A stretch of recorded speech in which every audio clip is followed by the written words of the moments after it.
Hey there, welcome back to the Zero Lab podcast. I am one of your hosts, Austin, here with. Max here. Awesome, good to have you. Unfortunately, our other co host, Tom, is not going to be able to make it here today, but we have plenty of exciting things to talk about, including a couple of card reveals that came out. And we'll also be going over the results of the Vancouver Regional as well as a regional that happened in Thailand that we're going to be taking a look at. And lastly, we're going to be closing out with some thoughts on EUIC deck choices, what some of the decks that we think could be top contenders as we've been doing our testing for that event. So, Max, how you doing today? I'm doing pretty good, Austin. How you doing? I'm doing pretty well as well. Well, let's start things off and let's take a look at some of these card reveals here. Well, really, there's just two. um, Max, you wanna take us through what these guys do? Yeah, sure. So we got Volbeat and Elumize. I think I'm saying that right, Elumize. The Volbeat, uh, they're both grass Pokemon. They both have 70 HP. The Volbeat has two attacks. The first and most interesting attack is Fast Sign for one colorless. If you go first, you can use this attack during your first turn. Search your deck for up to two basic Pokemon and put them onto your bench. Then shuffle your deck. And then its second attack for colorless. Coordinated strike, it does 20 damage. And then if you have Elumize on your bench, it does 60 more damage. So don't think we'll be building any decks around Coordinated Strike. But Fast Sign is definitely an interesting attack. We saw this on the Bombardier EX, a very similar attack. Although the Bombardier EX can grab three Pokemon, the Volbeat only gives up one prize when it's knocked out. So could be something there. Awesome. What do you think of this Volbeat? Yeah, I don't know. I think one of the things that is unfortunate about this card is that its attack, the fast sign attack, is still requires energy to use. I know that the Pokemon Company has kind of reserved attacks that can be used for no energy for pretty much exclusively Pokemon that are region locked, like the Hisuian Pokemon or the Alolan Pokemon, for instance. I think that this dude would be a lot better if it could attack for no energy, so you could manually retreat on your first turn after searching this thing out with a Buddy Poffin. But unfortunately, we are not going to be seeing that outside of like some jet energy usage. So I think that this is kind of a tough card to be able to use consistently, and so for that reason, I think it's fine, but it's not an amazing card. Maybe some use in GLC potentially, because being able to do 80 damage for two colorless energy, especially in the early game, is pretty decent. And But it's a little unclear to me whether that is even going to be very good at all either. Yeah, I think I pretty much agree with you. Like, we have other ways to set up Buddy Poffin is does the same thing on an item, except I guess you could get some bigger guys with fast sign. Um, and yeah, it's just a little tricky. Like, you'd either need to be playing, like you said, the jet energies, or playing a bunch of switching cards, so you'd hit like uh, a nest ball, a switch, and an energy in your opening hand to get into the Volbeat. And I think it's probably not worth including at this current moment, but maybe things could change in the future. Right. The one that's a little more interesting to me is actually the Lumise. Illumise. Yeah, so now I'm not sure if I'm saying that right either. All right, yeah. Dude, the name. Well, the Eloise again, uh, like we said, it's another grass Pokemon, 7 HP. Uh, its first attack is the more interesting one for one colorless. Slowing Perfume. You can use this attack only if you go second and only during your first turn. Shuffle one of your opponent's bench Pokemon and all cards attached into their deck. And then it's got a kind of a generic, just 30 damage attack for grass colorless. Yeah, this one definitely piques my interest a little bit more because it's a pretty powerful attack. Um, this can be extremely punishing if your opponent ends up going first and isn't able to set up very well. Because I mean, just imagine with me for a second, right? Um, you're up against a Lugia, right? And they start a Cincino in the active, or a Minchino in the active, and then they bench a Lugia V and they pass. Right? Normally that'd be pretty good. But if you if you then crack out the Illuminize and you slowing perfume and you get rid of their their Lugia V on the bench, all of a sudden that's not looking so good, right? So that's kind of interesting. Um, but yeah, like I think it's a little bit of a challenge to get this thing into the active position with an energy on it. I think that's the biggest thing that's holding this card back. Yeah, kind of an interesting like you're delaying your opponent from getting their board set up. And like you said, yeah, it could be really punishing against a deck like Lugia where they really need to get that V Star power off as soon as possible. Could be really punishing against like a deck like Charizard if they're only able to get like one Charmander out turn one. Uh Right. yeah, it's off the top of my head, it's hard for me to see a deck that like would be like, yeah, I definitely want to play this card. Um, but you know, they've been printing some interesting cards, kind of similar to this, in the next set that we're going to be getting, our May set, Right. the Crimson Haze or uh, Twilight Masquerade, I think it is. Uh, like we had Like the that Screamtail. the Screamtail, exactly, that Screamtail EX that kind of blocks your opponent from playing a supporter on their first turn. So yeah, it's kind of seems like they're going with a sort of targeted direction with some of these cards in this next set. So kind of see a theme going. So maybe we'll see some more kind of cards or interactions that kind of work along with this kind of like delay tactic. Right.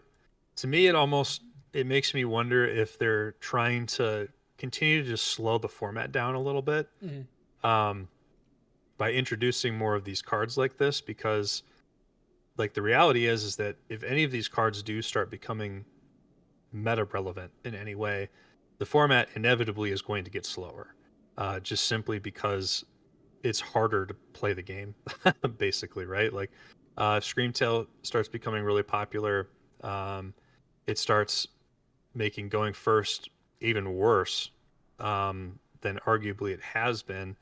A lot of decks like to go first, but recently, with a lot of these Arvin packages, decks are really trying to go second if they can. And so, you know, the addition of these cards like Illumise and that Screamtail, I don't know, is going second going to become even more meta relevant than it has been already? I'm not sure. Yeah, But if they keep printing cards like this, I think we know the answer. yeah. Well, I'm definitely excited to see the rest of the set reveals later on. I mean, we should be getting it pretty soon. You know, May isn't that far off here. It's like like this next set comes out in like 5 weeks or something like that. Maybe even less than that. Yeah, which feels just so crazy to me because we've been playing in the same format for just so Yeah, long, yeah, and now all of a sudden it seems like the floodgates are opening up, right? Like we're gonna just be starting to get a really good understanding of what the meta is gonna look like, and all of a sudden we're gonna have a new set dropped on us. yeah, and yeah. There's some crazy cards coming out in the next set. So yeah, exciting times ahead for sure. Uh, but before we get into the exciting times ahead, we should take a look at the last regional in this format. That's right. We're heading up to Canada for the Vancouver Regional. And we have some interesting decks here to take a look at, a couple of which actually are a little bit further down the list. But the whole thing was taken down by, uh, I believe this is Nathan or Nathan Beck. I unfortunately did not watch the stream, so if I'm butchering your name, I am very sorry. But took it down with the Miraidon and the Peony build, it looks like as well. Yeah, What do you think of the Peony Miraidon? I it's obviously quite good. I actually happened to play against Nathan in day one of this tournament, and he absolutely put the work on me. I felt like I had no chance. I was playing Snorlax Stall, which is not a terrible matchup for Snorlax like into Miraidon, but if they play the Spiritomb, man, it feels impossible. Yeah. Yeah, Yeah, he that Spiritium being able to lock you out of all of those uh, draw threes each turn, man, that is crushing for sure. yeah.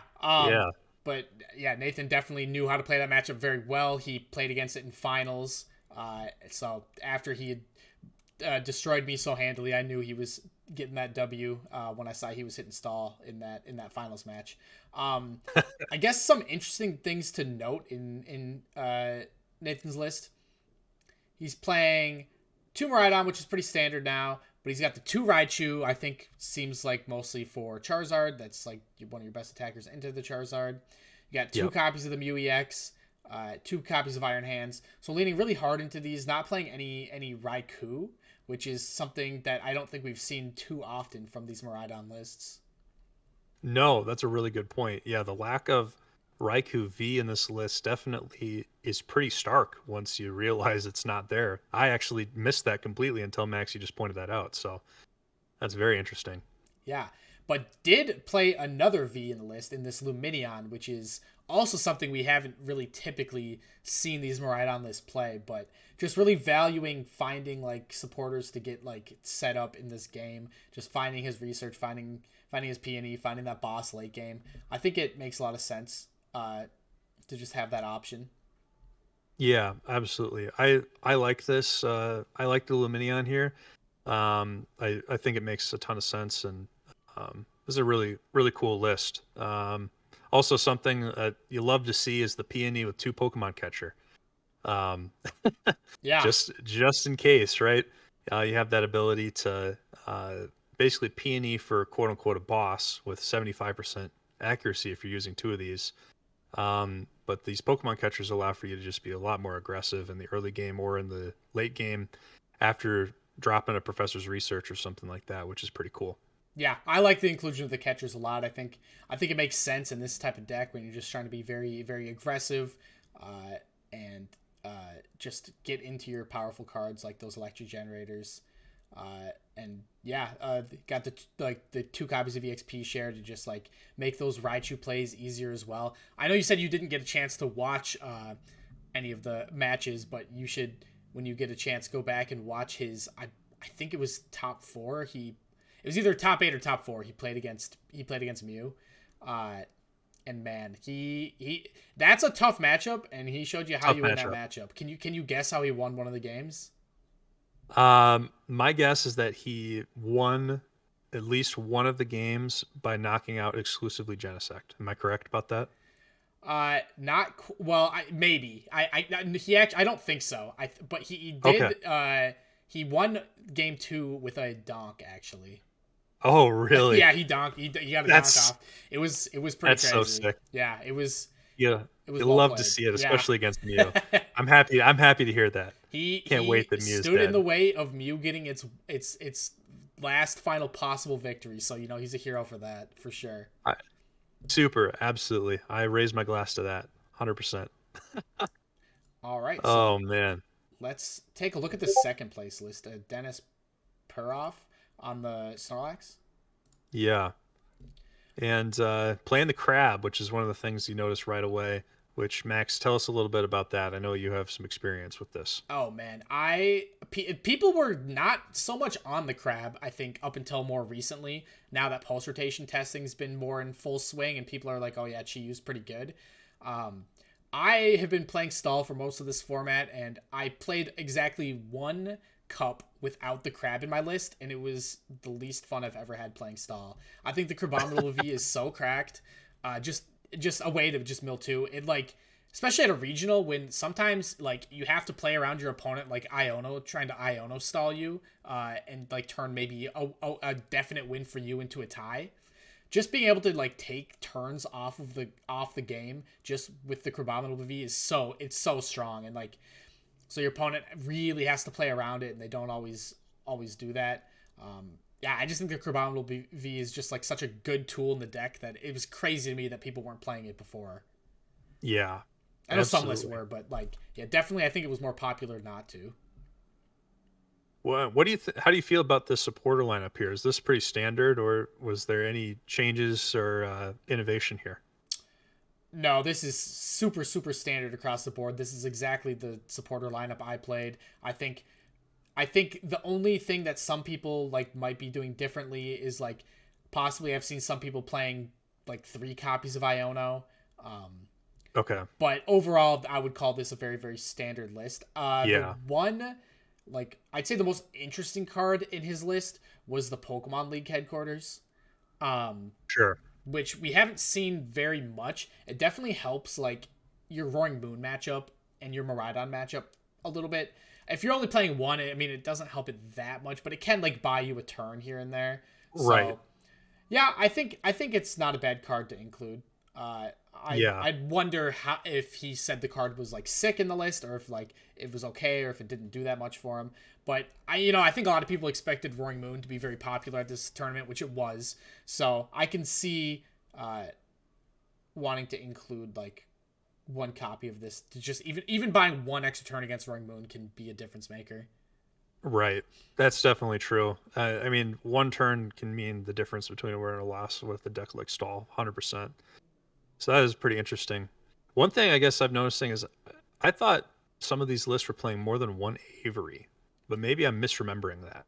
Was that ever the case? So they're playing multiple Avery? No, it's pretty much always just No, been okay. one. But they Just have the one. access to recycling the Avery so easily with 2 Pal Pads, a Silene, and a Team Yelchir that like Right. it's pretty easy for You're them not to you're play not too one worried Avery about more it than once. for Yeah, sure. actually, now looking at this list, I think this is exactly the list that I played, except instead of League Headquarters, I played Spiritomb, and the Spiritomb was useless. I didn't hit a single Mew. I didn't hit any Mew. Oh, classic.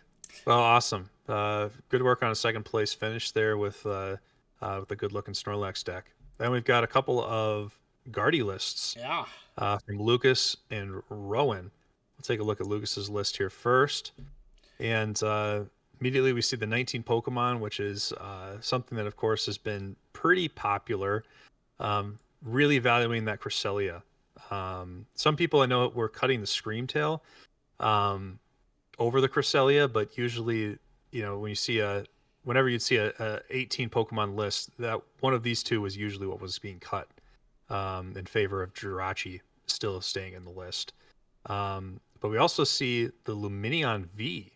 What do you think of that, Max? Yeah, that's something we haven't really seen in a hot minute. I know when Tord like was really on his Guardy kick, this was a staple in like all of his lists. Basically, he was always playing the Luminion.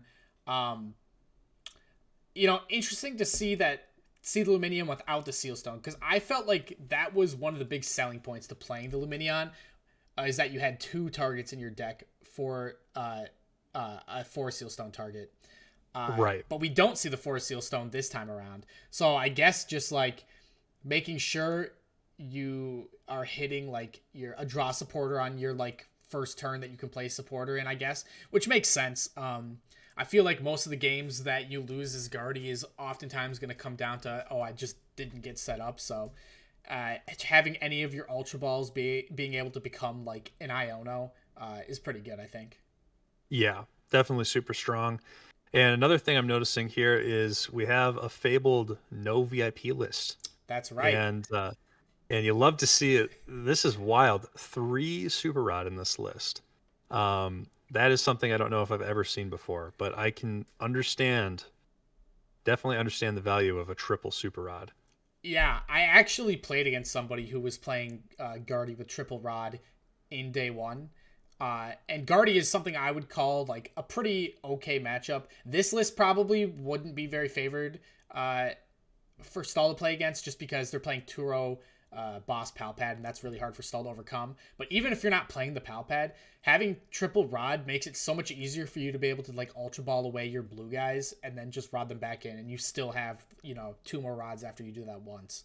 So I think Exactly. the third rod helps the Stall matchup quite a bit. I think is one takeaway, but I think Rod has always felt like to me has seemed like always been such a good card in Guardy. Like you want to recycle that Screamtail, you want to recycle that Cresselia.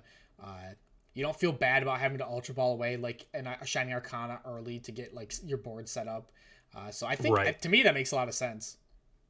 Yeah, I was gonna say I like this. I like this innovation here because when you're playing the quad Ultra Ball and you're playing no VIP, one of the big problems with this list is what are you going to discard with your refinements and your ultra balls to be able to get into, the Pokemon or more cards that you need, and being able to open up an additional, three additional spaces, right, to be able to get rid of Pokemon throughout the match that you can recover seems pretty good to me. So I Yeah, like that. yeah, definitely. I guess something else to note: we have one copy of Nest Ball in here. Seems like that's just like your main way to find like your Manaphy or Greninja, or just gives you another Yeah. option to find your Manaphy or Greninja, especially the Greninja since you can't level ball for it. So Yeah. it's pretty cool. Uh, I love the nest ball inclusion. When I was playing Guardy towards the end of this format, this is what I was doing as well, and it was unbelievably good. yeah, and only one copy of Candy. That's I think at first lists were playing like early on in the format. Lists were playing three, and then kind of went down to two, and now we're seeing just like one copy of Rare Candy. What do you think about that, Austin? It's ballsy. Basically, what you're saying by playing one candy is you're just not hitting Maridon. You're just saying, yeah, I never hit Maridon this tournament, and I'm not worried about it. And as as for what his run was, I'm not 100% sure how many Maridon he hit, but I would have to imagine that he probably didn't hit too many, Yeah, because one rare candy is pretty tough if yeah, you're going against Maridon. yeah. A turn one Iron Hands kind of is just like, yeah, you lose this game if you don't have You just if you don't lose the find the candy, game. and sometimes you lose anyway, even if you do find the candy. So Exactly. I guess yeah, just saying like that matchup's a wash. I'll just make my list stronger for other matchups. Is kind of Right. the game plan. So yeah, makes a lot of And I don't sense. hate it. Yeah. I don't hate it at all. I think You've it been a no VIP and Guardy believer since like day one, since day -1, honestly. since day -1. That is true. Yeah, I was on the no VIP all the way back in like two formats ago. So I definitely I am a believer of the no VIP, being able to just make your mid and late game stronger. So I'm a fan of that for sure. Yeah. All right. Let's Nice. take a look at the fourth place list. Rowan, who's been a big Guardy guy this format. Absolutely. This is a name that most of you will recognize for sure. And interestingly, we actually have a fairly similar list here. Actually, wait a minute. They are playing the same list. This does appear to be the same 60. Wow. So these guys were cooking, They were seems cooking. like. Yeah, triple rod, the Turo Pal Pad that gives you the free stall matchup. Yeah, Right. I like it a lot. I think a lot of really smart choices in this list. Uh, yeah, Avery for the mirror.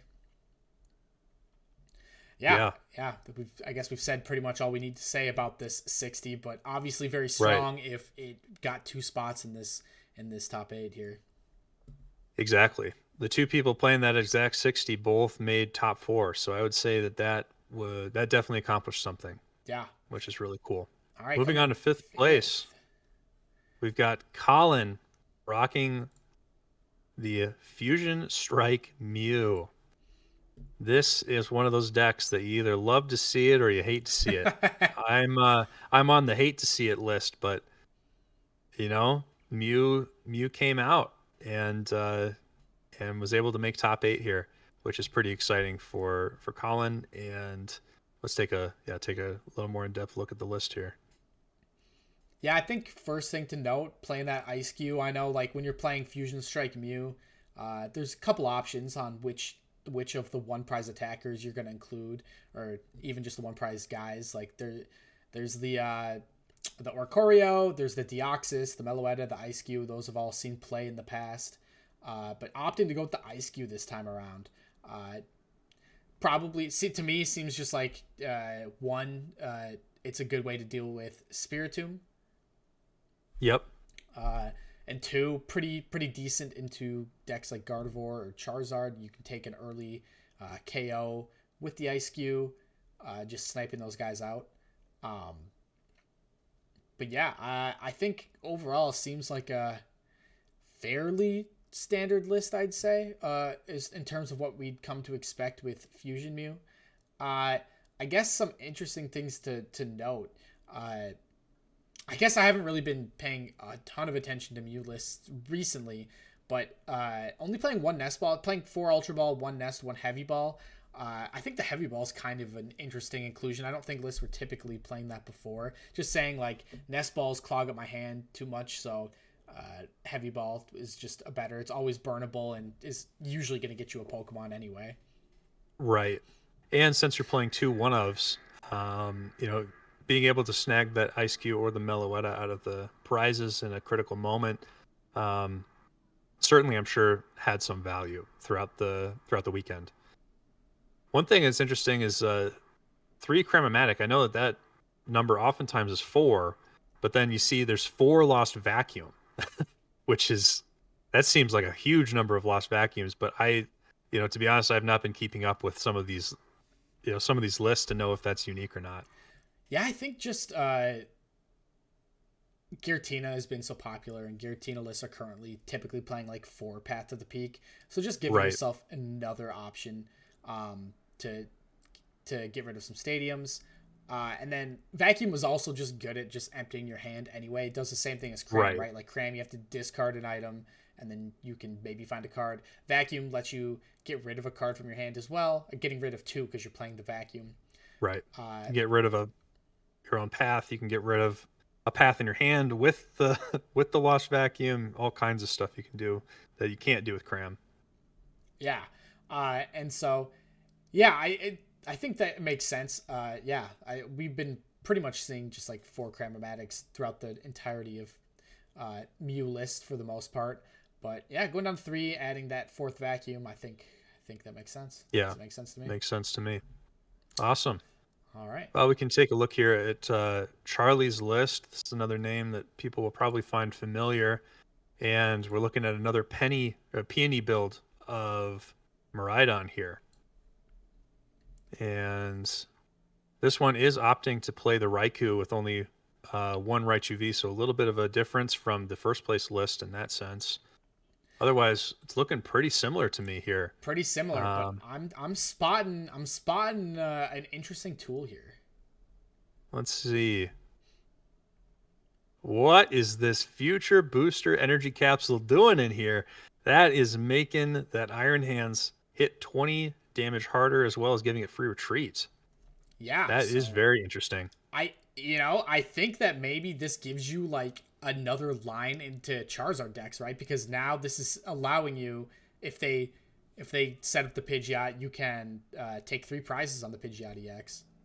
Exactly. That is super interesting. Same with like And Palkia in Goldengo lists, uh, Lugia lists, which I actually hit a colorless Lugia in day 1, so there was some there. There was some colorless Lugia floating around. yeah, that is super interesting.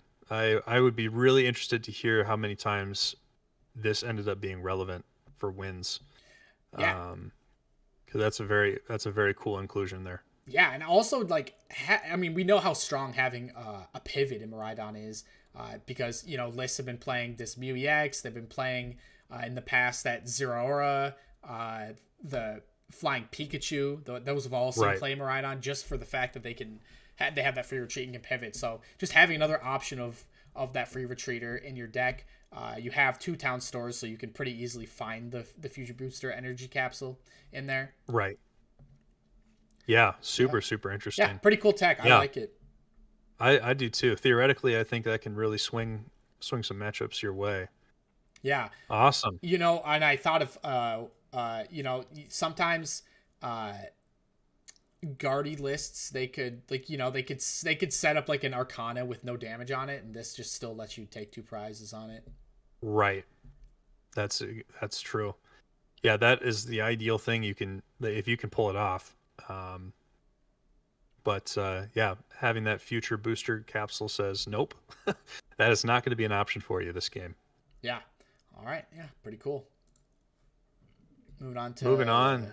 7th place list. We got Mitchell Yeah, on Tina. a little bit of Tina action going on, and looks pretty similar. First thing I'm noticing here is opting for the 2 water energy.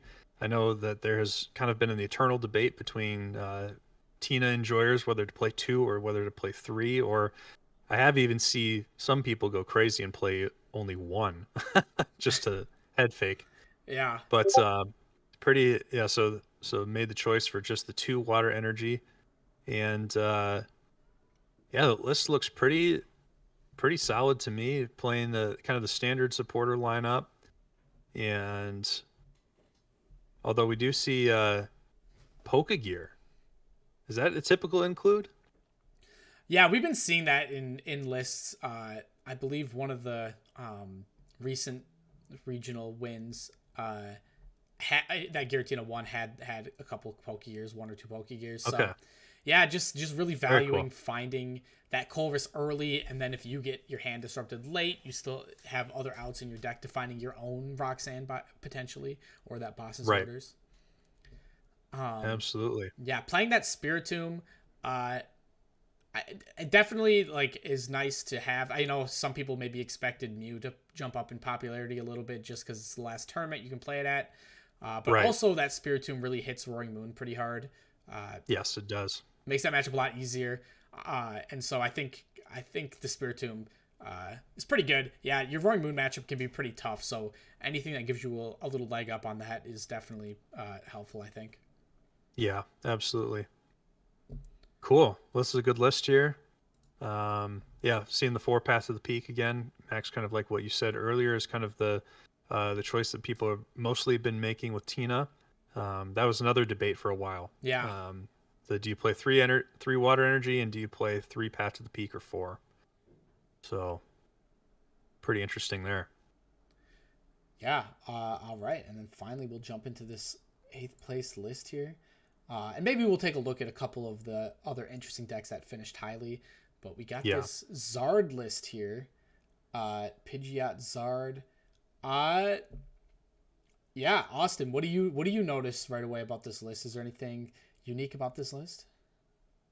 So the first thing that sticks out to me here is um, one, just opting to play the Radiant Charizard. I know that some people have been cutting this sometimes, but I think this is really good with the for the list. The other thing I'm noticing is that we see two Super Rod and seven Fire Energy, and I know that um, commonly you'll see either six Energy plus two Super Rod or one Super Rod plus seven Fire Energy, and the other thing that I am noticing is only one lost vacuum here in the list, and we're seeing the justified gloves. So there was kind of an expectation that this player had that they're going to be playing into quite a bit of Charizard. Um, so very interesting. Sometimes in kind of the current meta, you'll see these justified gloves instead be a choice band. So that way the Radiant Charizard can one hit KO opposing Giratina V stars. This list ultimately saying I'm more concerned about the mirror.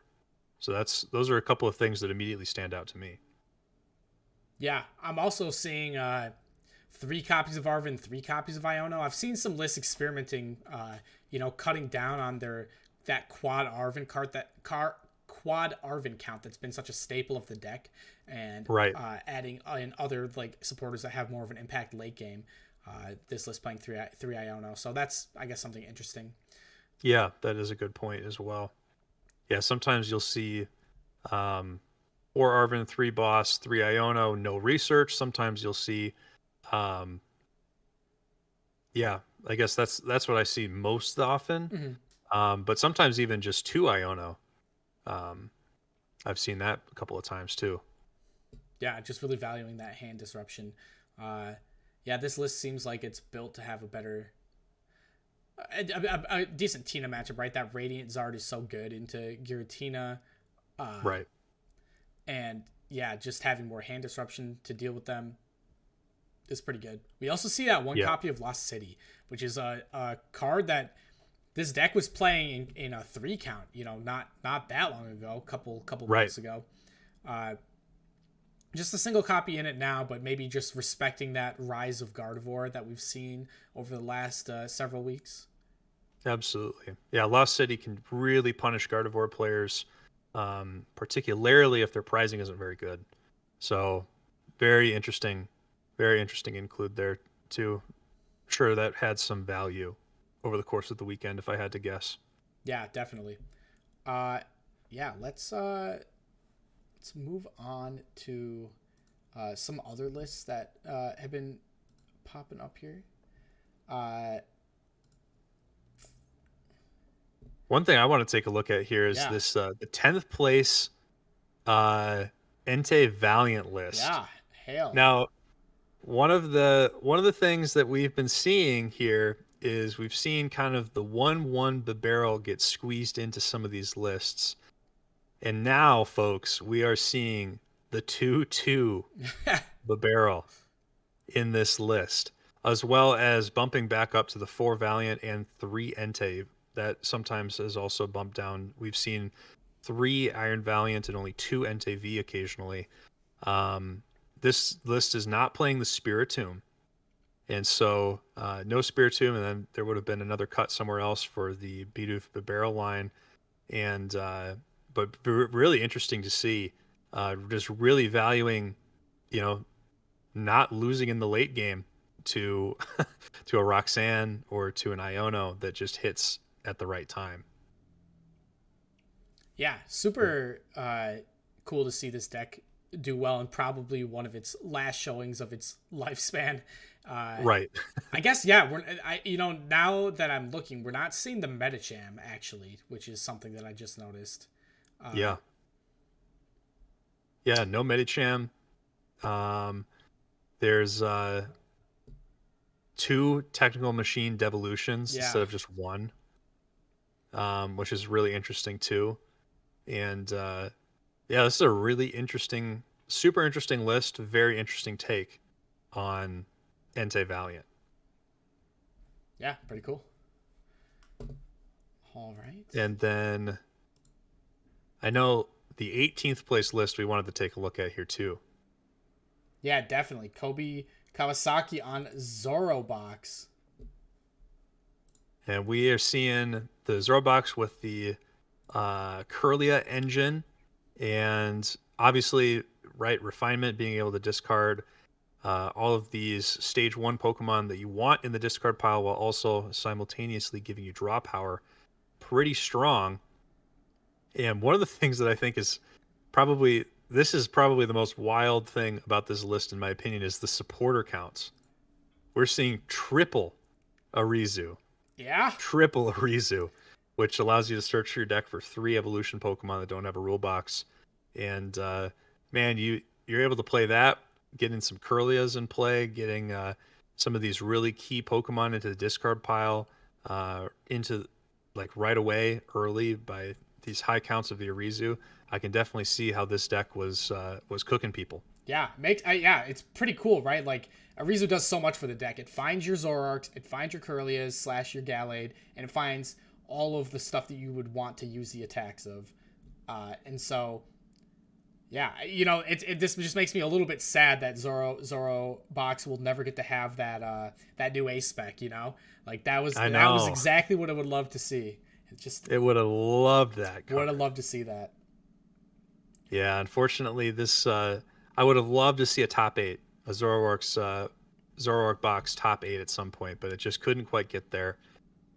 And unfortunately, it's going to go to its grave without Yeah. having been able to do that. But this is a heck of a list, and so we wanted to point this out. Yeah, I will say I did not know what the camera up did. I've seen other fire attackers be like the fire guy in lists, so I had to pull this up real quick.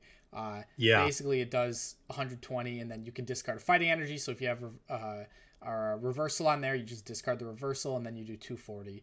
And right. so, yeah, pretty cool. Just a Yeah, flat 240 is just good into a lot of stuff, and then I guess you can hit some fire weakness stuff, like Goldengo. right. Yeah, pretty interesting there. And yeah, the rest of the Pokemon are pretty much what you'd expect to see in a Zoroark box. I think the most interesting inclusion to me is maybe the Wug Trio. Yeah, So having that option, to be able to say, look, maybe I can't win this game, but I'm gonna try and I'm yeah, gonna one try and extra end your out game. for sure. Yeah, your Exactly. opponent turbos through their deck, and you just can maybe just say, yeah, I'm gonna discard 9 cards, you lose. Exactly. Always have And that extra out. right. So that's pretty interesting too. I think there. But yeah, really cool list I think overall. So congratulations there for 18th place. Yeah. All right. Max, was there any other lists that we wanted to take a look at, or should we transition over to the Thailand regional? I don't feel like we need to take a look at well, maybe we can take a look at the list. There was a rapid strike that finished 37th, I think, and that was uh, pretty interesting, I Oh guess. yeah, We haven't really seen rapid strike do anything recently, so seeing one finish with a like not pretty respectable spot. Yeah, yeah, I think overall it seems like it's just a pretty standard rapid strike build. I don't really see anything too crazy about it. Uh, no, but yeah, just it's something worth noting that Rapid Strike did do something in his last tournament. that's true. Yeah, it got kind of bullied out of the format a little bit from the likes of Roaring Moon, but that is yeah, it's really interesting to see there. Yeah, let's Cool. let's move on to the Thailand regional. And in first place, we have a deck that I am very curious about for this next format because it's a fire type and it can use Magma Basin. And We've he's got got a Gouging banana Fire, for a baby. hat. That's right. That dude's got a yeah. Look at that banana hat. That's hilarious. That's wacky. Okay, Austin, let me ask you a quick question. Yeah.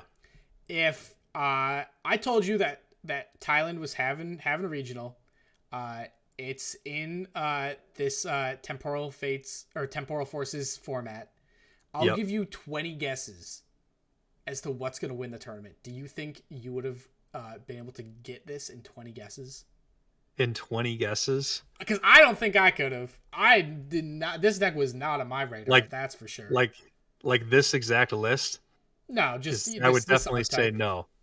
I mean, in 20 guesses, I maybe would have gotten there, but it would have been if I'm being really honest though, Maybe it guess number would not 20. have been. Yeah, it would have been guessed like 15, 16. Like this would not have been a top 10 contender for me by any means. But this list is super interesting. There is a lot going on here. We have, of course, the Gouging Fire EX. We have one Entei V, one Delphox V to be able to use that magical fire attack, which can be absolutely devastating. That's two dead barrels right there Yeah, in the right circumstance. We've got, of course, Radiant Charizard. Although, more recently we've been seeing Gouging Fire be paired with not Radiant Charizard, but we've been seeing it paired with Radiant Greninja. And so it is a little bit interesting to see this Radiant Charizard because of that reason. We also have Baby Chi-Yu, which is not a card that I've thought about much at all, but it can hit for 140 if any of your Pokemon were knocked out by damage from an attack last turn. So that is interesting. It gives you a little bit of a better matchup into things like um, Ancient Box and even Future Box a little bit yeah, too. just a little bit. Um, Like to me, it seems like you could call this a little bit better than that Brilliant Stars Moltres. exactly. It's got some That's more applications, I guess, and its first attack. Is actually, I mean, not that you want to be using the first attack, but like if you start the Chi-Yu, and you hit a research, you discard 2 energy, you could get something set up real quick. right. Which is definitely, there's some value there for sure. Yeah, And we do have, of course, the one copy of Iron Valiant EX, which I think this is really interesting because, um, you know, like I said, some of the more popular versions of the Gouging Fire were playing that Moltres that boosted damage. This version of the list is saying, who cares about Moltres when I can just use Iron Valiant to sprinkle that damage to places wherever it is needed? And so that's really interesting. And then, of course, we have Squawkabilly EX and everyone's favorite, the free retreat cycles are. How can you not love it? yeah. How can you not love it to Classic see this draw guy? 2 free retreater. Yeah, super, super interesting. Fire energy, jet energy. Love to see the jet energy in a list like this, of course. Um, the lot of supporters here. A lot of supporters here. I love the inclusion of the Mela because this is basically, you know, fire types Raihan now that Raihan is gone. And so I think Mela has some use for sure. And of course, we have some switch cart to be able to make use of Iron Valiant EX and some Earthen Vessel, some of the, you know, some more of these cards that you would expect to see. Opting to play the maximum belt, Yeah. um, which I think is really interesting as well. Yeah, you can do Iron Valiant ping onto a Charizard EX, attach the max belt to a Gouging Fire, and that is 330 right there. That is 330. Boom, boom, boom. So that's pretty cool. Um, yeah, quad magma baseman. You'll love to see it. This is a deck that I may be experimenting with a little bit myself You're a because fire guy. You've been a fire I'm guy. You love I'm your kind of you a love your fire firehead. decks. I do love them, Yeah, pretty and cool. very very cool. So awesome list there for Yeah, first place. maybe put Uh, this is on some people's radars for EUIC now. Now this is something you have to at least think about a little bit. right, something to consider you may run into. And now we're going to take a look at the second place list. Max, do you want to walk us through this one a little bit? I do, and I hold on. Yeah, so we got ourselves Dialga Matang. I think when the Matang was revealed, I think everybody's first thought on what it could go with is the Dialga. Having Right. an attack that can give you another turn is always going to be a really powerful effect. But Dialga, has had to rely on some clunky ways to get that attack off since it costs so many energy. And so Matang is definitely, I think, the best partner that Dialga has seen so far. But yeah, Absolutely. it's just running a 4-3 Matang line. You just get those Matangs set up. You got a 3-3 Dialga line, and then Zamazenta is your like one prizer with its retaliate attack doing 220, pretty good. Radiant Greninja for draw, Mew EX for draw, and you can also use the Mew EX to attack as well, since you can Right. Metal Maker onto anything. Doesn't have to be a Metal Pokemon. That's a big deal. Yeah, big deal. Uh, we see this is playing like 3 Arvin, 3 Research, 2 Iono, 2 Boss, so just a lot of supporters to draw and set up. Only playing 2 copies of Buddy Buddy Poffin, but I guess just relying on Arvin to search it out and find it, and get those Beldums set up, and then playing several Nest Balls so you're able to get like everything else on your board established. Yep. 2 copies of TM Evo, to just kind of hedge your bets against prizing one. We see a Vitality Band and a Defiance Band. Vitality Band makes sense. Star Chronos does 220. If you want to knock out something, say, like an Iron Hands EX, you would like to be doing 230, so Vitality Band gets you there. Same with Defiance Band. If you're behind on a prize, it can also get you there against some stuff. Right. It can also make your Metal Blast hit a little bit harder if you're not doing the Star Chronos attack. A-Spec of choice is Prime Catcher. Makes sense to me. I don't really see a different A-Spec that I think makes much more sense. Prime Catcher is just pretty powerful. Taking a knockout against something with your Star Chronos and then swinging into something else with your Metal Blast. And finally, we're seeing Right. 16 energy, which is a lot of energy. A lot of energy. Yeah, over a fourth of your deck is energy. But you want it Yeah. to be, you want to see a lot of energy with that Matang to make sure you're getting as many hits as possible. Absolutely. Yeah, awesome. What do you think about this deck? Is this something you think will have some success in like, for example, the U.S. region in some of our upcoming events? That's a great question. I think that there might be something here. I could definitely see there being something here. I think my biggest question is two technical is 2 of these evolution machines really worth it, or can you get away with one?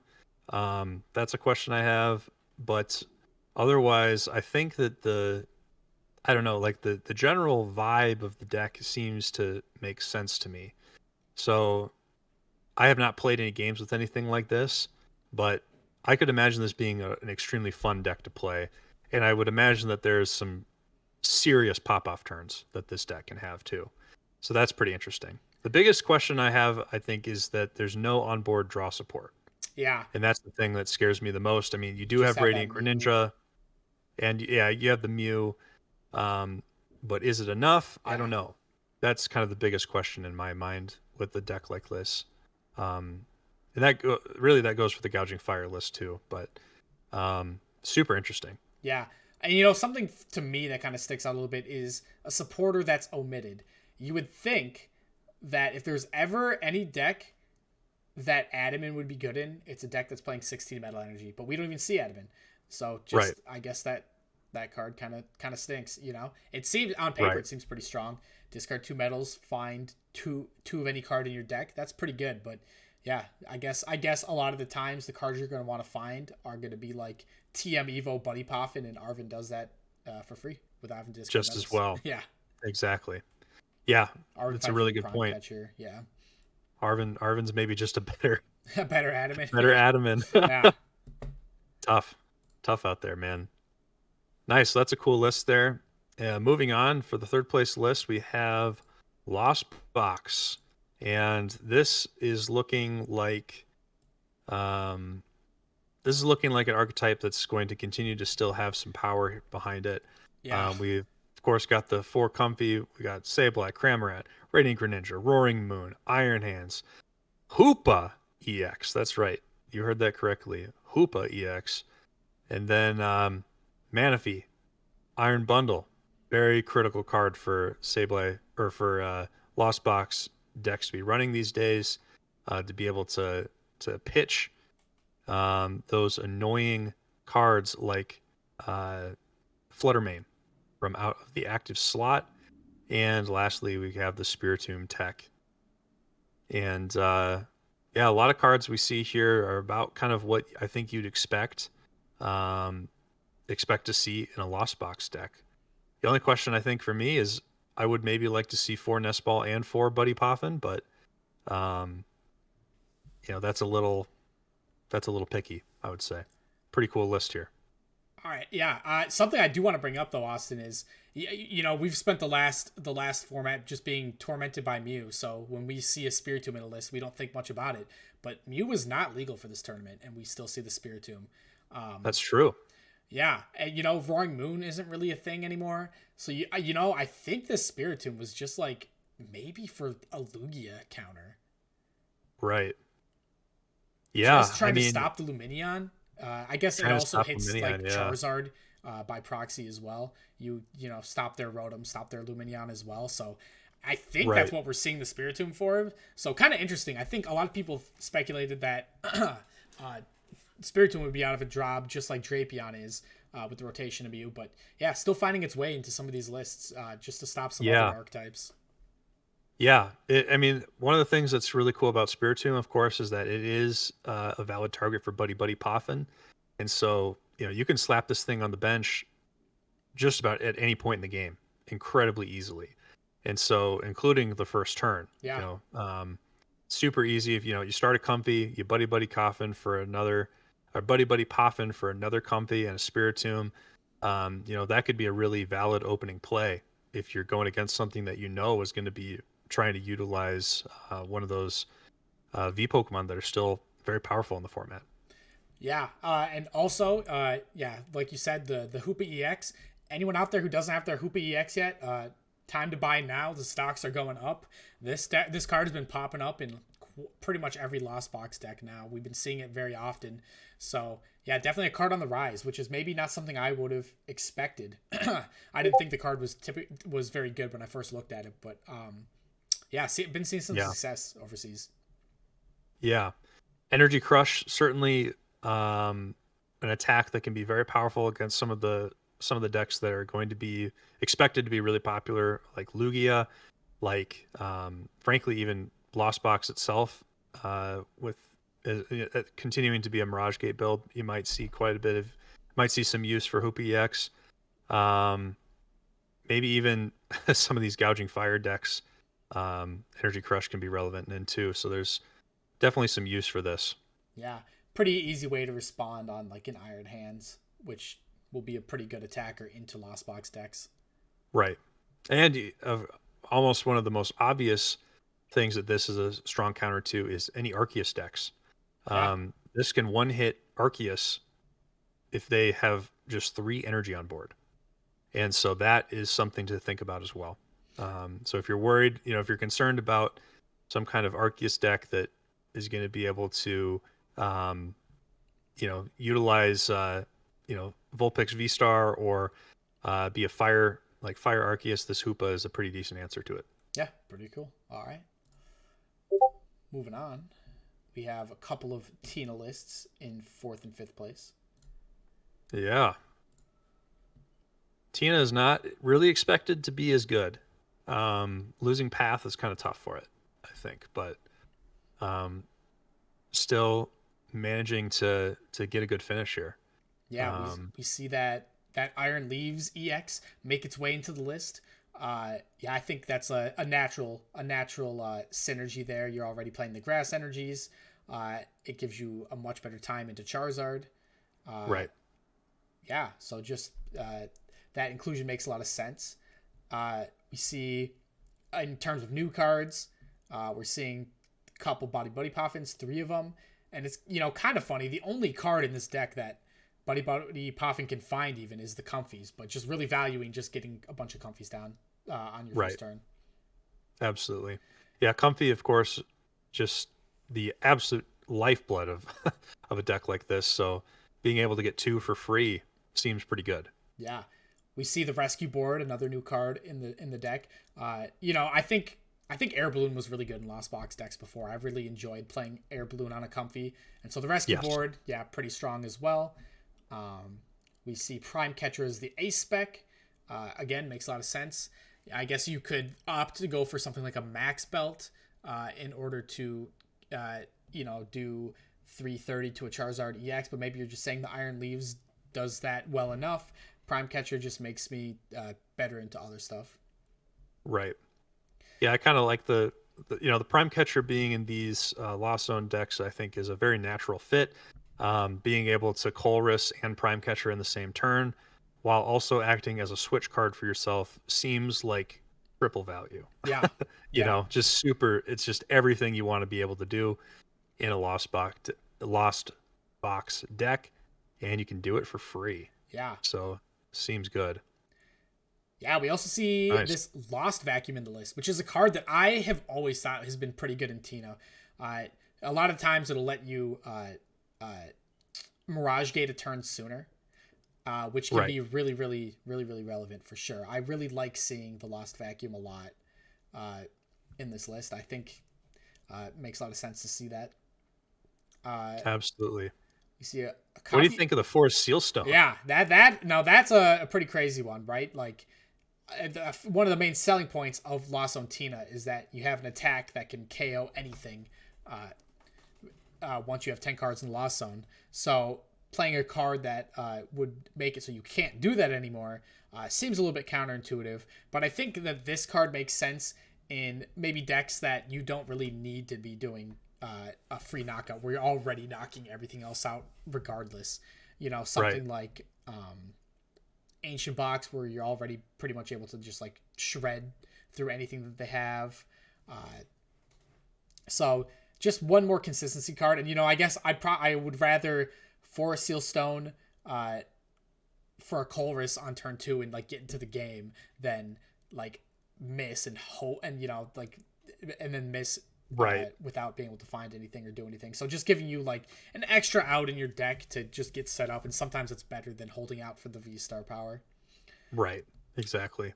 And Yeah, Sableye is pretty live again because a lot of people are cutting Jirachi from their lists. So, um, being able to sprinkle some damage onto things that aren't necessarily going to be immediately one hit by Lost Impact, um, still maintains quite a bit of value.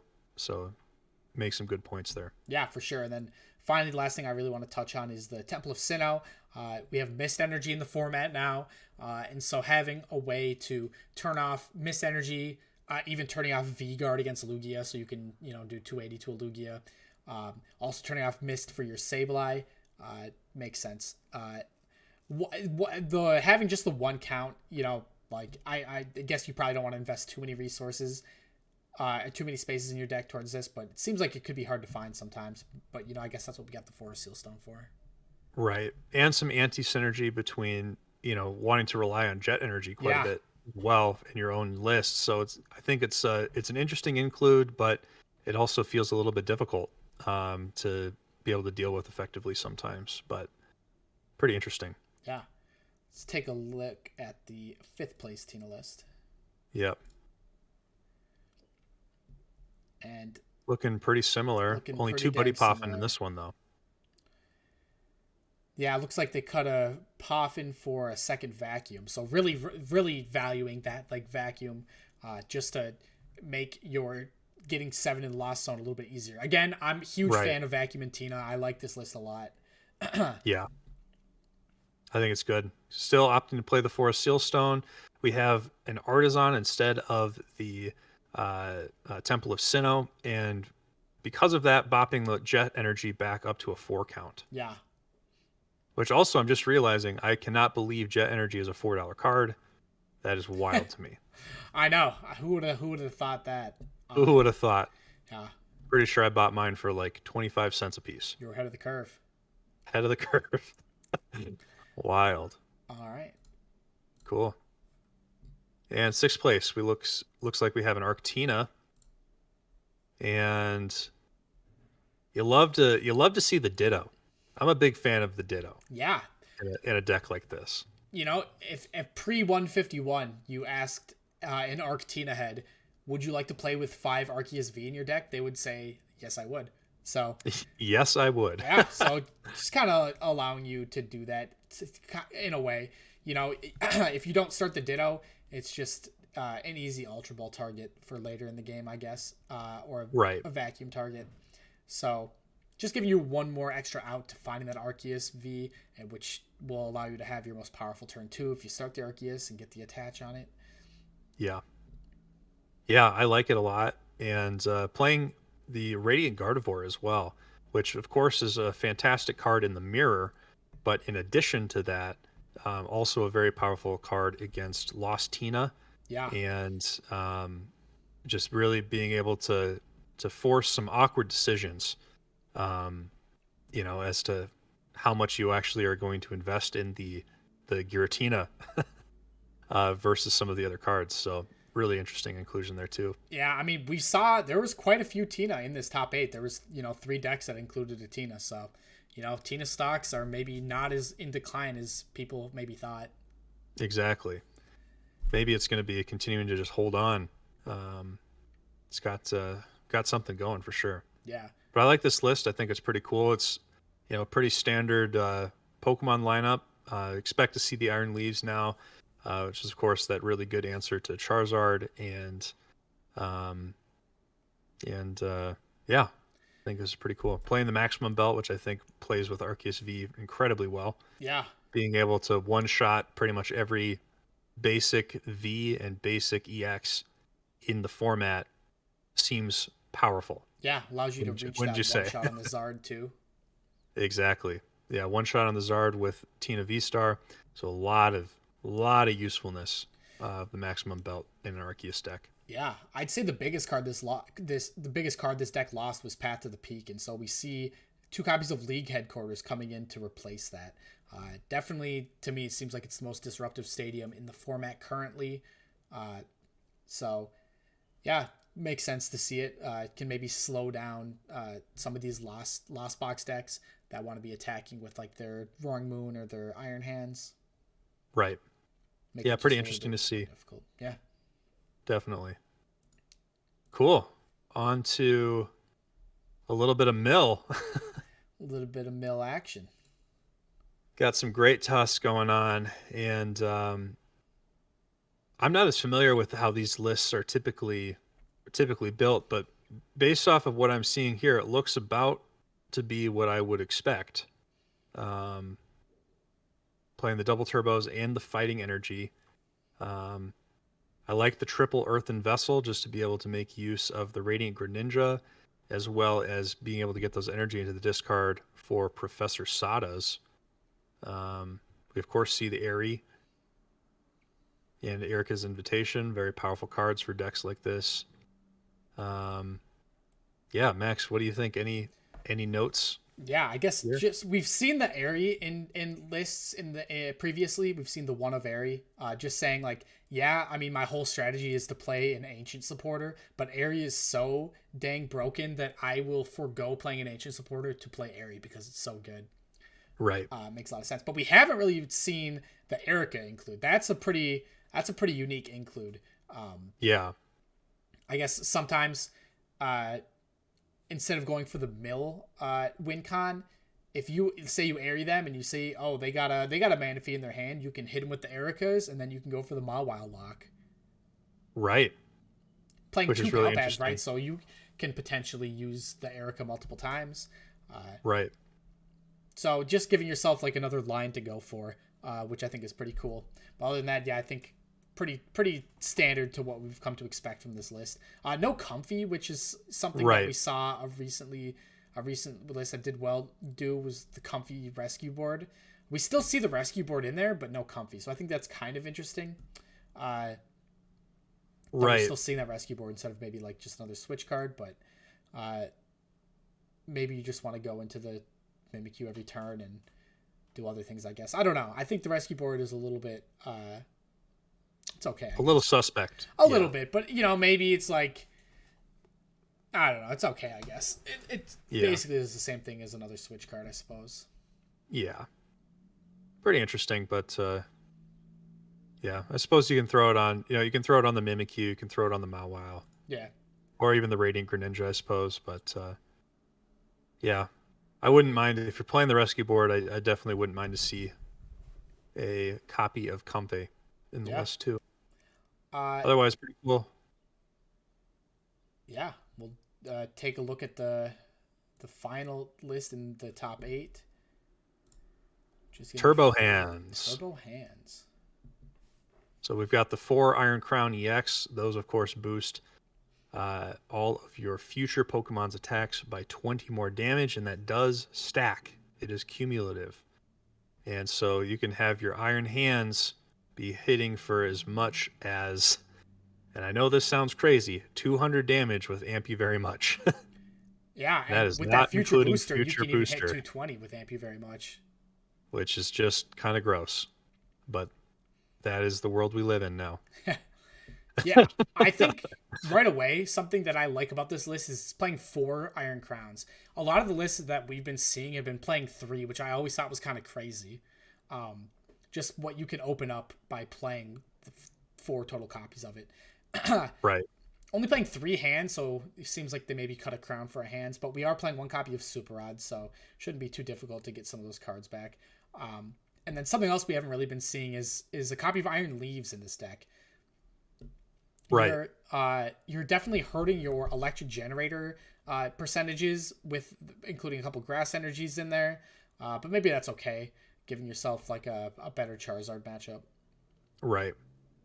Yeah, the Charizard matchup I could see getting a little hairy at times. But yeah, I mean, to me, the question is how impactful is this Iron Leaves actually in practice? That's what is a little bit unclear to me. But um, who knows? Maybe it's cracked. Yeah, and I guess the last thing of note for me, I suppose, is just this Iron Bundle. Uh, we've been seeing this pop up in a couple decks, and again, it's got a pretty useful ability. So kind of cool. You can, if your opponent has something that can't get knocked out by Ampu very much on their active, but everything else on their bench can, Iron Bundle's the card for you, and you can reload it with the Super Rod as well. So that's cool. Right. Oh, I forgot. Dude, I'm I'm kind of dumb. I forgot that the Miraidon searches your deck for the energy, Oh yeah, yeah, not yeah. yeah, not your discard. So I was like, I'm not sure how you're doing that very consistently, but that makes sense now. I am just a goober. No, yeah, the peak Nice. acceleration, pretty good attack. Yeah. Very good attack. And of course, being able to activate Heavy Baton with the Iron Hands EX, being able to keep those energy in play, very, very powerful as well. Yeah, So, good stuff. I think I would. Those that was the top eight. But what do you feel about take? I guess I guess this was a top 16. I don't know if I want to look at everything, but maybe we could take a look at some of the archetypes we haven't seen. You know, there's a Yeah. Gardevoir that finished ninth here, uh, Yeah. and so we can maybe take a look at New Age Gardevoir as well as we got a new Ancient box. Lugia, Ancient Box, Yeah, let's take a look at Hisui and those. Zoroark V Star. All right, Interesting. start with this ninth place Guardy list. Right away, we see kind of what you'd expect with the two Drifloon, one Screamtail, and a couple of inclusions that have not been as clear as to whether they make the cut or not is the Fluttermane and the Mimikyu, as well as the Jirachi. I know that there's some people who have been cutting the Jirachi altogether from their Guardy lists. I kind of like the inclusion. It seems like Lost Box is still going to be a force to be reckoned with. Um, Playing the one of Gallade as well with the Buddy Catch ability, which can find you a supporter every turn, which is really powerful. And let's see what else we've got here. We've got the Arvin Iono. Like to see that. The four of each. Quad Buddy Poffin. You have to be playing four, I feel like, in a deck like this. Three Ultra Definitely. Ball, two Nest Ball.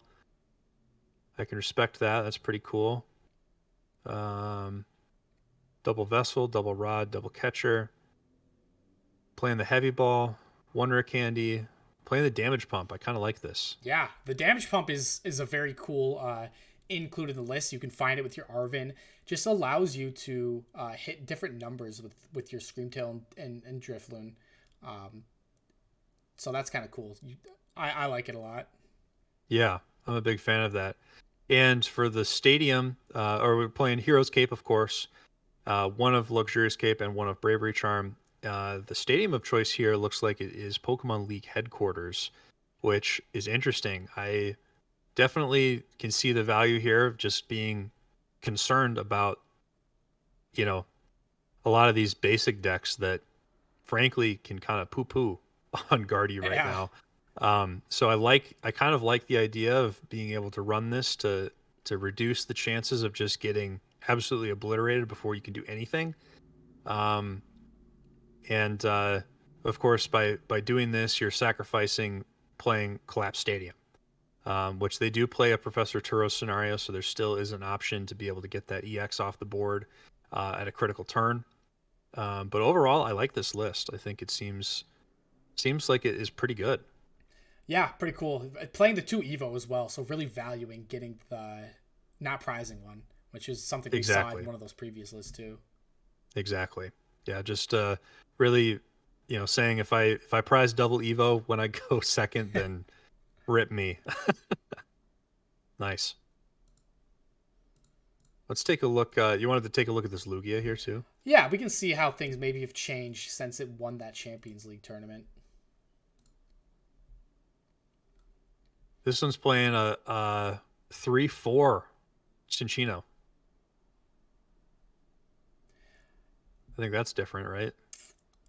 Yeah, I can't remember. I think the other list was definitely playing the same amount of Minchinos and Chinos. I think it was a 3-3 line. So just But yeah, I think the playing four Minchinos makes sense. You're never sad to start the Minchino. It's got the call for right. family, so we can kind of get you set up. Yeah, pretty interesting. Yeah. Still seeing the Jacques, Still seeing the Jacques. which is a Gotta regrettable do card, it. but it's where we're at. Yep. And playing an Arvin, choosing to play an Arvin. I'm not sure if I've seen that, but be able to grab that maximum belt at a critical point seems like it's pretty decent. Yeah, speaking of the 17 maximum energy. belt, yeah, 17 energy I think was the same. I think the counts might be a little different. I actually think they are exactly the same. I think the other Okay. the other list was playing four DTE, four Jet, four Gift, and then three Mist, one Therapeutic, one V Guard. Yeah. But the maximum belt is I guess what stands out to me the most.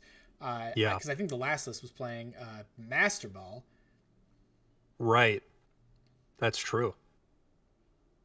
So this list is kind of saying I don't need the Master Ball. I'm Yeah, just going to play four Ultra, four Capturing Aroma, three Great Ball. I think that was um, some of them were playing two Great Ball, I guess, or maybe I can't remember actually. I don't know what I'm saying. But yeah, the maximum belt super interesting.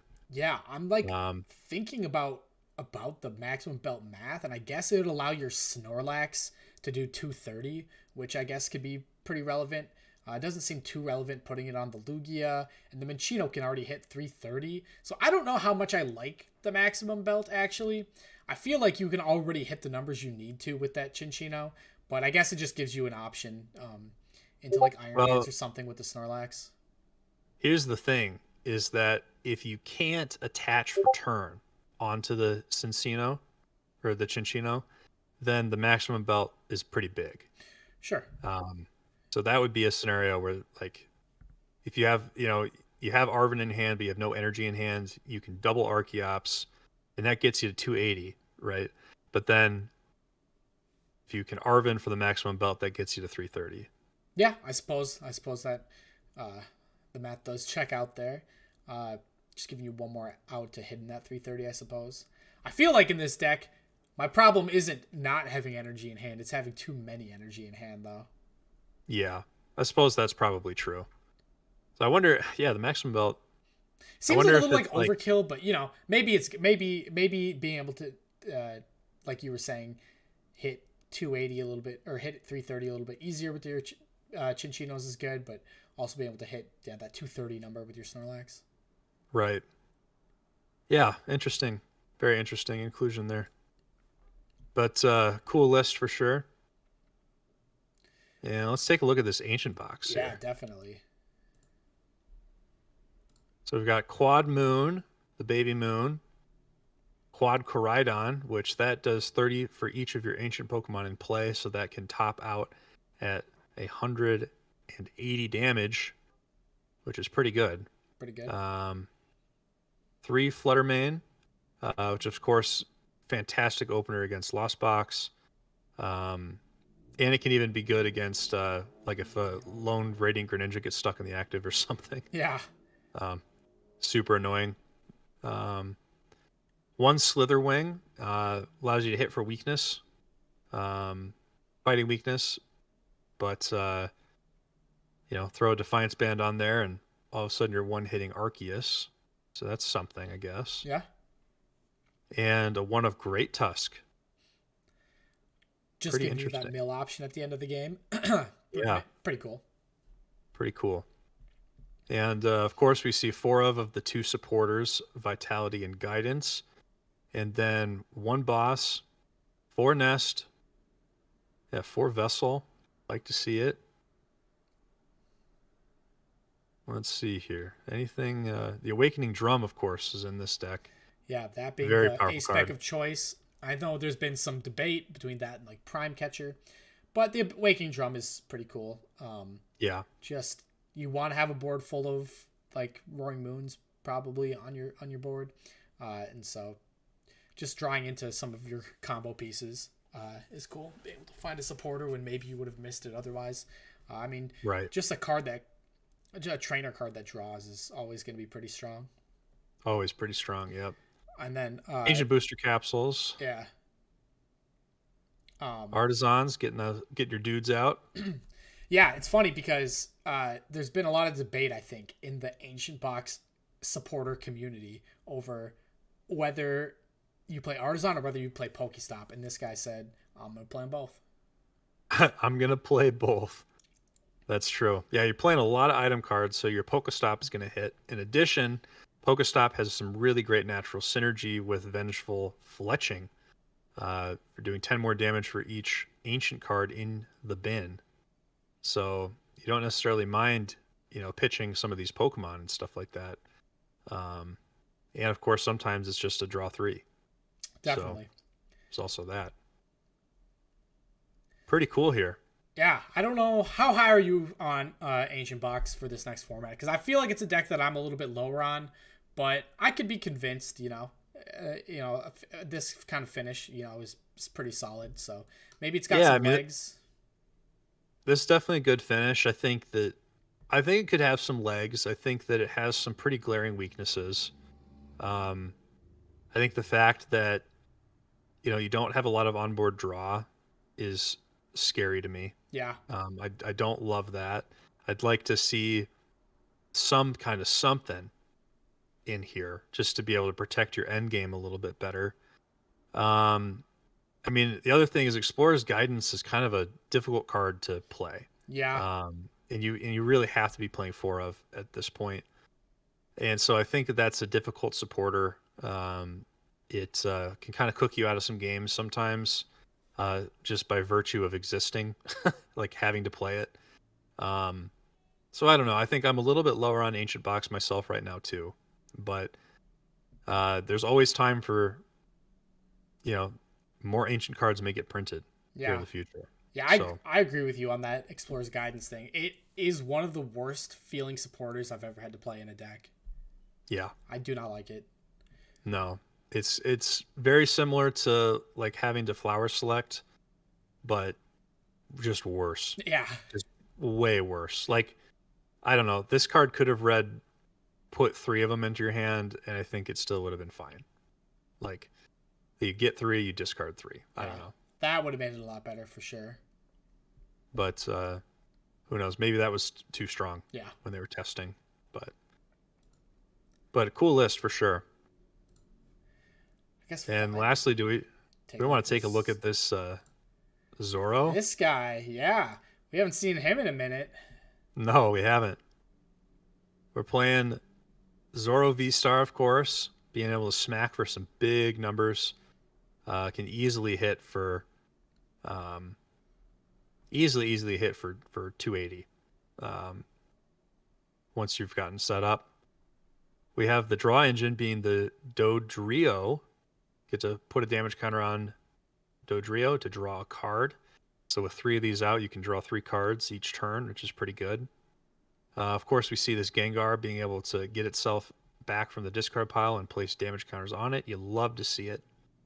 And kind of an array of support Pokemon here that you more or less expect to see.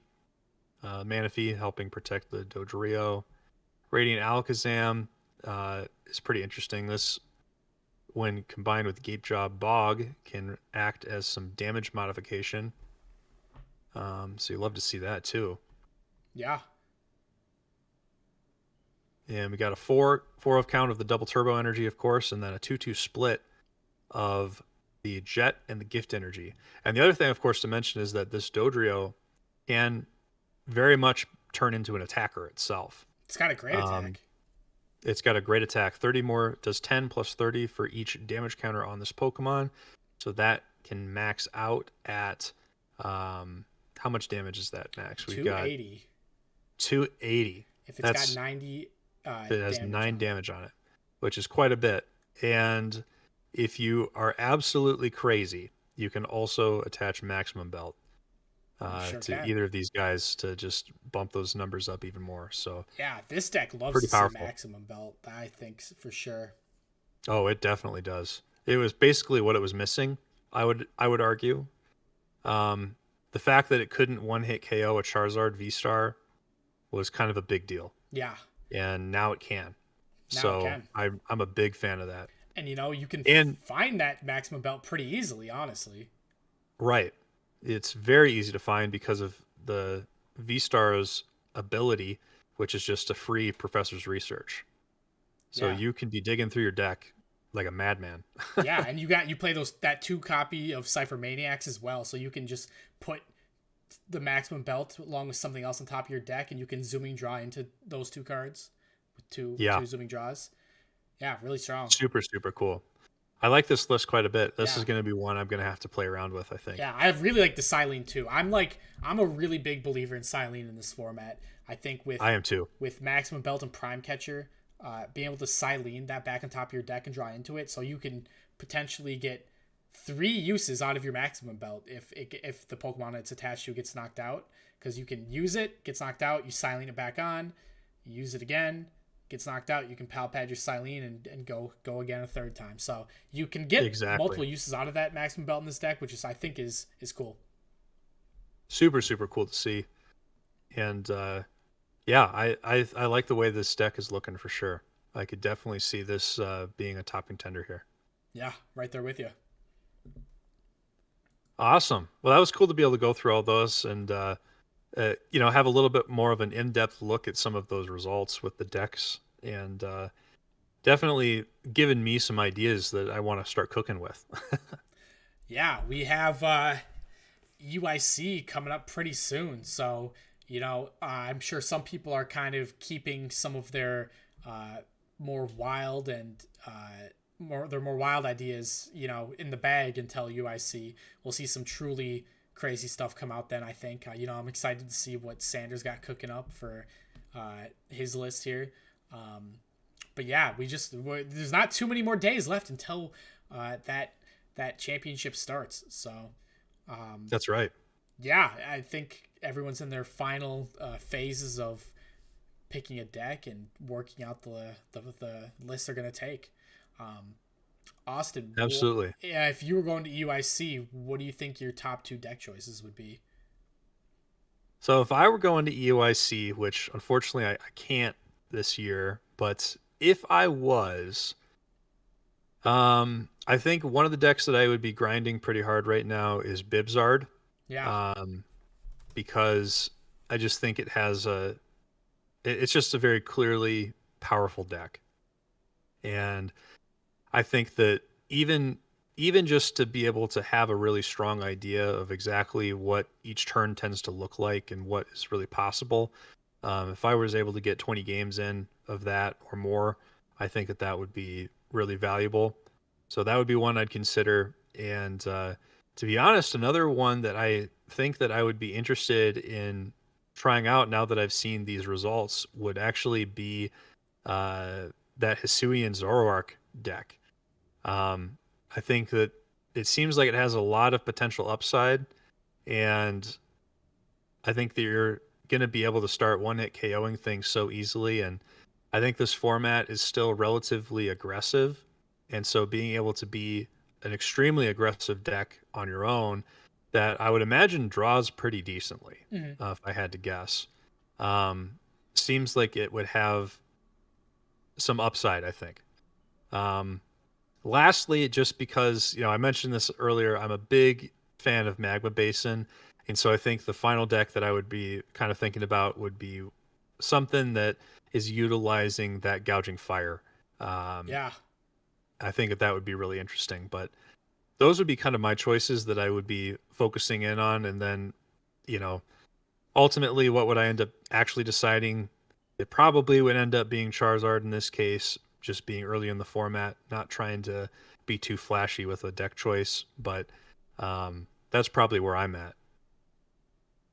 Nice. How about for you? Yeah. I think right now the number one deck on my list is actually going to be Snorlax Stall, which is again something I've been Classic. playing. I've been playing it for a while.